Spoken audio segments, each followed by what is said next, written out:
Hello, everybody, and welcome to Planet Football's first official deep dive of the season. This is where we go over a team's season, how they can improve, what happened to them, and whatever they could do next year.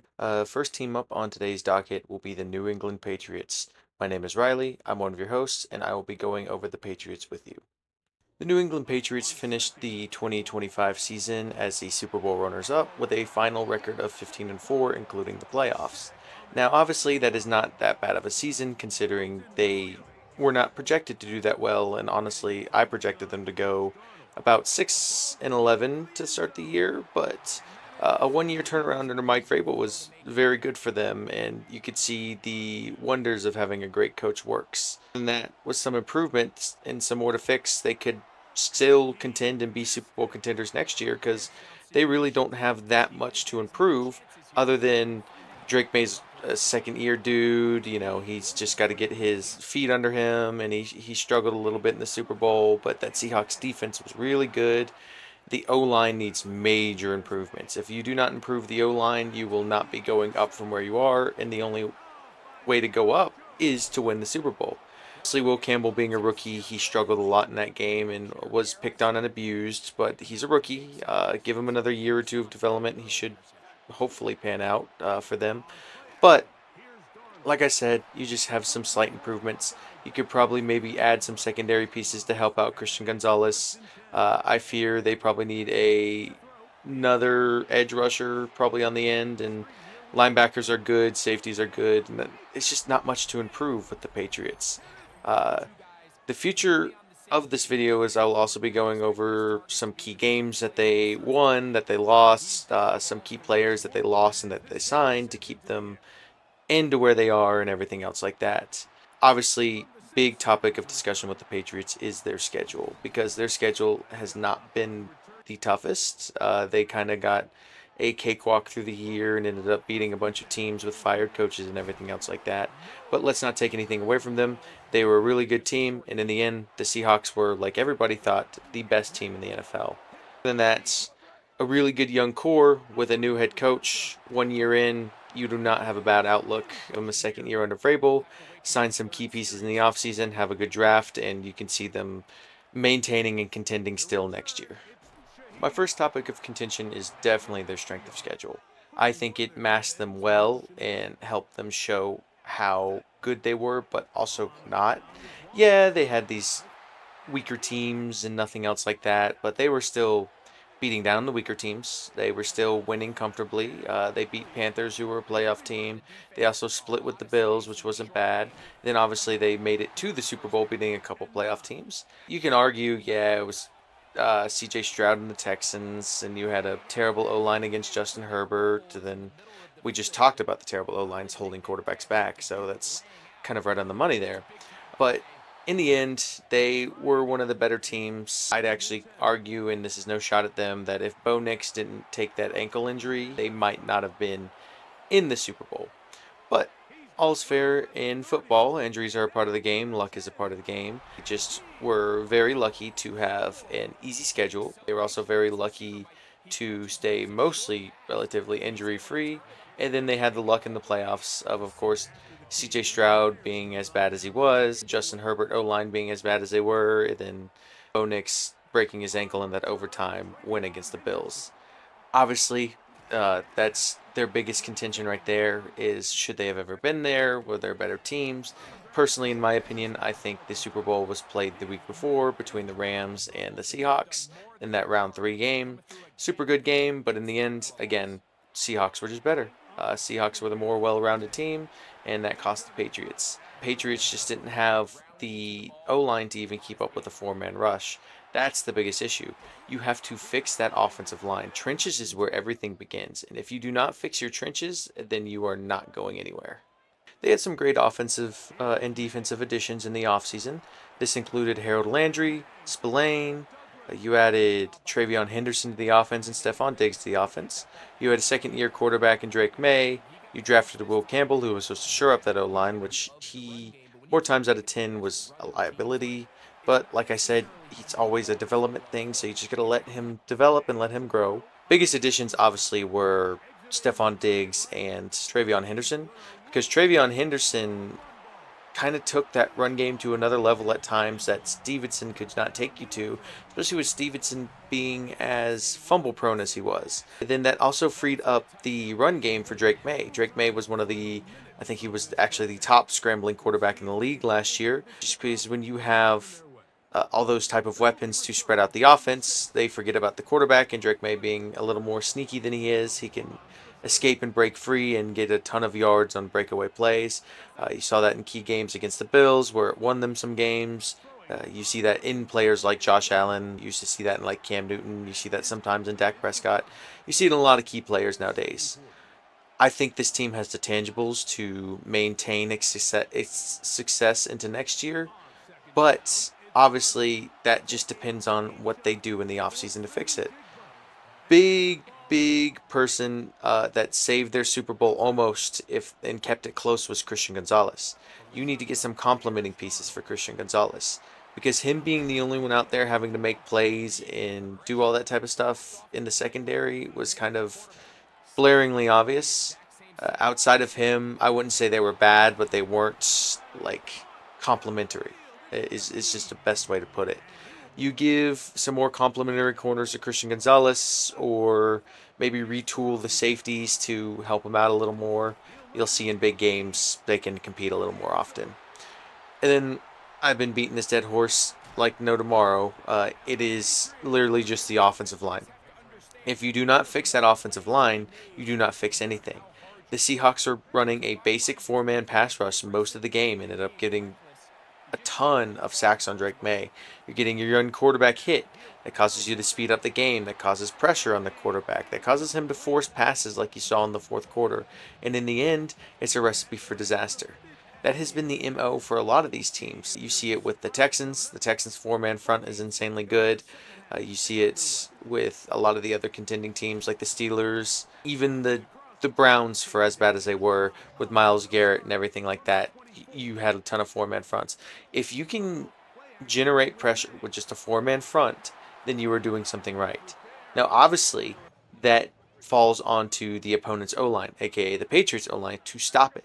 If you're not able to stop a four-man front, then what are you going to do when they send five, when they send six? You're going to see all these types of players run free at your young quarterback, and you're not going to like it because it's going to get him injured. It's going to force mistakes. I see a lot of people calling this the worst Super Bowl performance of a quarterback in a while, and I would agree, but I wouldn't really relatively put it all on him because Super Bowl is a team stat.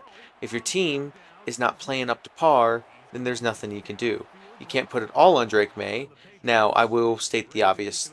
Some of the interceptions in the fourth quarter were 100% on him. Those throws were weird. I don't know what was going on. The fumbles, you can argue, are on him, but I would say that's more of just, again, the O line. He just needs to learn a little better ball security. Now, this can start in the draft or this can start in the free agency to help out Drake May for next year. In the draft, your needs are probably, I'd go O line, edge rusher, and tight end.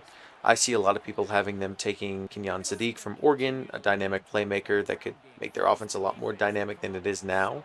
And I would say they were missing a tight end, but that's not saying that they had bad tight ends. They had Hunter Henry and Austin Hooper, which are solid targets. But obviously, having a tight end that can stretch the fields down the seams would be very beneficial. In my opinion, I fully believe they need to get a tackle. They need to get someone to complement Will Campbell on the other side, even if it is just a rookie. That way, you can have a young core of an O line developing and getting better. And obviously, you don't need your young quarterback getting hit like he did.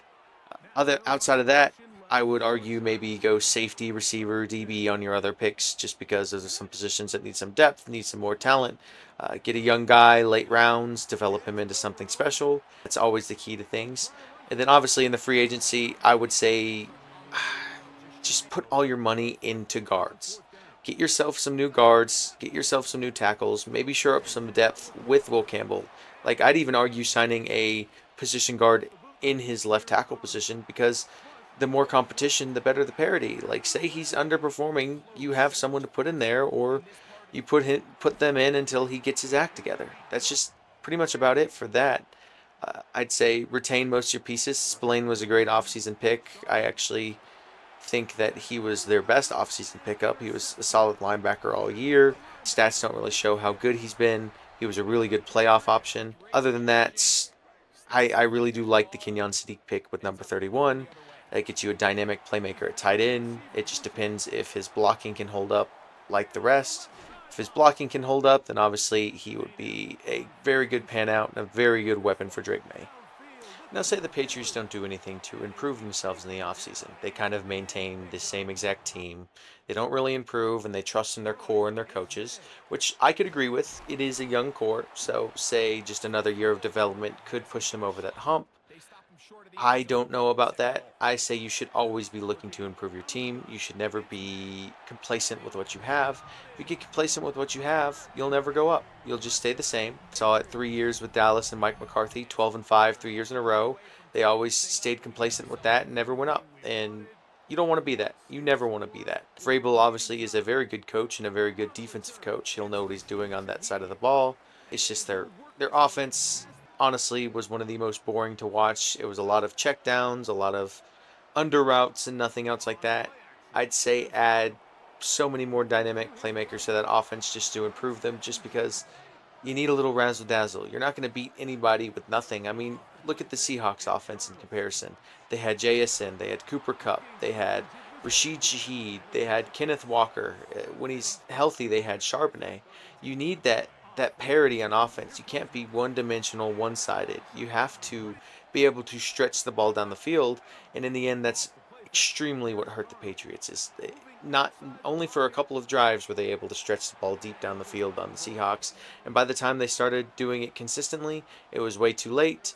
The Seahawks just changed from a four-man rush. They started sending stunts and blitzes, and that resulted in the fumble return for a touchdown at the end of the game to kind of like seal it.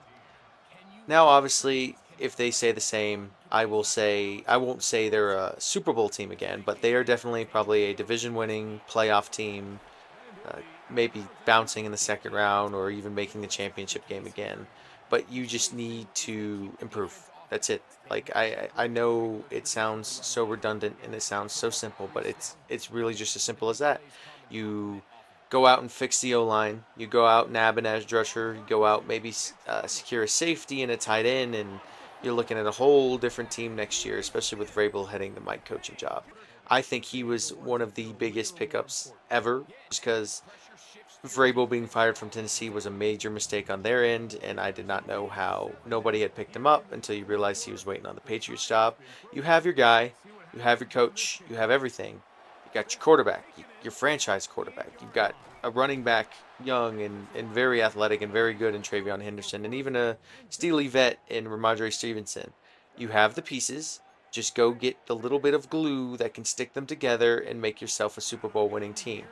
Obviously, the Patriots don't know what a drought is. It's only been 5 years since their last Super Bowl, but that's just them. They're winners. They found Vrabel, he's a winner. They found May, he wins. It's just like Kirk Cignati said, Google me, I win. And if you win, that's the name to the game. My prediction for the Patriots next year, I have them sitting at a 12-5 or maybe even like an 11-6 type of team. I think they probably, depending on the schedule, probably get not as easy as the schedule next year. The Bills will revamp their team and try to compete again. We'll see what the Dolphins do with their new head coach, and the Jets, obviously, the Jets, nothing to worry about there. But in the end, I see them as another division winning slash playoff team. There's no debate about that. Unless, say, the offseason comes around and they are absolutely gutted in the free agency, they take too many injuries in the preseason or anything else like that. Just, to me, as long as you either maintain or make slight improvements, you're fine. There's not much you really have to do. I'd even say, heck, this team could get over the hump. You just maybe even ran into a massively good Seahawks team. All right, thank you all for watching. That was my deep dive on the Patriots. Look forward to more. We will be doing the Seahawks next. We also do want to do our own teams, so we have a Cowboys fan, a Panthers fan, and a Giants fan. We will do those eventually.